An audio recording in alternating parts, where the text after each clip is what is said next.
High রে high, কি যে মজার তরকারি আজকে রান্না করেছি! এইটা দিয়ে আমি 3বার ভাত খেয়েছি, ইফতারের সময়, সন্ধ্যা রাতে এবং ভোর রাতে। তো আজকে এই রেসিপিটা আপনাদের সঙ্গে শেয়ার করার জন্য চলে এসেছি। তো আজকে রান্না করব কিন্তু সজনে ডাঁটা ট্যাংরা মাছ দিয়ে একটা বেগুন দিয়ে চচ্চড়ি। তো সজনে ডাঁটা দিয়ে চচ্চড়ি করতে হলে অবশ্যই কিন্তু সজনে ডাঁটাটাই লাগবে। তো সজনে ডাঁটা, বেগুন, আলু সুন্দরভাবে কেটে ধুয়ে পরিষ্কার করে নিয়েছি। তারপরে রান্না করব ট্যাংরা, যেহেতু মাছ দিয়ে, মাছটা কিন্তু ফ্রিজে ছিল। তো যে কোনো মাছ দিয়ে রান্না করা যাবে, কিন্তু ট্যাংরা বা ছোট ধরনের এই ধরনের মাছগুলো দিয়ে খেতে কিন্তু বেশি মজা লাগে। আর হাতে মাখানো চচ্চড়ি খুবই ঝামেলা কম, আর মানে স্বাদেও মানে অফুরন্ত, মানে কোনো তুলনা হবে না, এতটা মজা লাগে খেতে।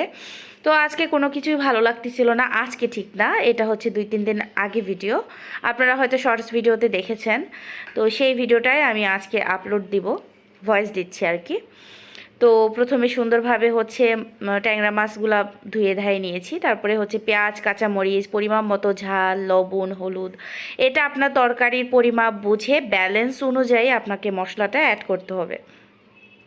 আর দিয়ে দিয়েছি আমার জগৎ বিখ্যাত হচ্ছে বাটা মশলা। তো এই বাটা মশলাটার সিক্রেট আছে অবশ্যই। তো আমি তো যেভাবে বাটি সেভাবে, অনেকে দেখি আলাদা করে রসুন রাখে, পেঁয়াজ রাখে, সরি কী বলে, আদা রসুন, আপনার হচ্ছে জিরা টিরা, এগুলো বাটা আলাদা আলাদা করে রাখে। কিন্তু আমি কিন্তু একটু অন্যরকমভাবে সব কিছু দিয়ে খুব সুন্দর একটা মশলা তৈরি করি। ওইটা কিন্তু মাংস, মাছ, ঝোল, চচ্চড়ি, ভাজি, ভর্তাতে একবারে মানে পরিমাপ বুঝে দিলেই কিন্তু একটাতেই হয়ে যাবে। 14বার 14 ধরে রাখারও ঝামেলা নাই, আর হচ্ছে পরিমাপ এককটার একক পরিমাপ বোঝার ঝামেলা নেই। তো সুন্দরভাবে কিন্তু হাতের সাহায্যে খুব রিল্যাক্সে মাখতেছি, মানে মাখতেছি। আজকে কিন্তু হচ্ছে খুব স্পিড দেই নাই, আজকে ফাস্ট করি নাই। নর্মালি যে ভিডিওটা সেটাই জাস্ট ভয়েসটা হচ্ছে একটু এডিট করতেছি, তাছাড়া আমার কিন্তু নর্মালি যে ভিডিওটা সেটাই কিন্তু আপনাদের সঙ্গে আজকে শেয়ার করতেছি, একদমই ফাস্ট করি নাই। তো যাই হোক, সুন্দরভাবে হাতের সাহায্যে মাখিয়ে নিচ্ছে। আসলে তরকারি মাখাতেই মজা, মানে তরকারিতে এই হাতে মাখানো তরকারিটা আসলে মাখাটাই ইম্পর্টেন্ট। মাখাটা সব থেকে বেশি ভালো করে মাখালে তরকারিটা কিন্তু খেতে বেশি মজা হবে। আমাদের মা চাচিরা তো একদম ডোলে মাখে ভর্তা বানায়, মানে রান্না হয়ে যায় অর্ধেকই হাতে মাখাতেই। তো যাই হোক, এটা একটু হালকা রসালো করে রান্না করবো, একদম শুকনাও করবো না, আবার বেশি টেলাও ঝোলও রাখবো না। তো যেহেতু আজকালকার বেগুন অত ভালো না, বেগুনটা ভালোই লাগতেছিল না, কিন্তু সজনে ডাঁটার জন্য আজকের বেগুনের তরকারিটি এত মজা হবে আমি ভাবতেই পারি নাই।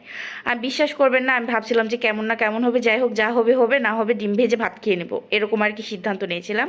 কিন্তু এটা রান্না করার পর এতটা মজা হয়েছিল, এটা ধারণার বাহিরে।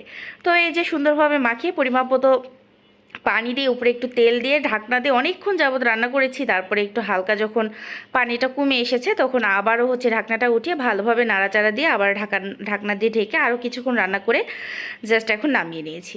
তো আজকের এই তরকারির রেসিপি আপনাদের কাছে কেমন লেগেছে অবশ্যই কমেন্টে জানাবেন। ভালো লাগলে লাইক কমেন্ট দিয়ে আমার পাশেই থাকবেন। দেখা হচ্ছে নেক্সট ভিডিওতে। ততক্ষণ পর্যন্ত আপনারা সকলে ভালো থাকুন, সুস্থ থাকুন। আল্লাহ হাফেজ, আসসালামু আলাইকুম।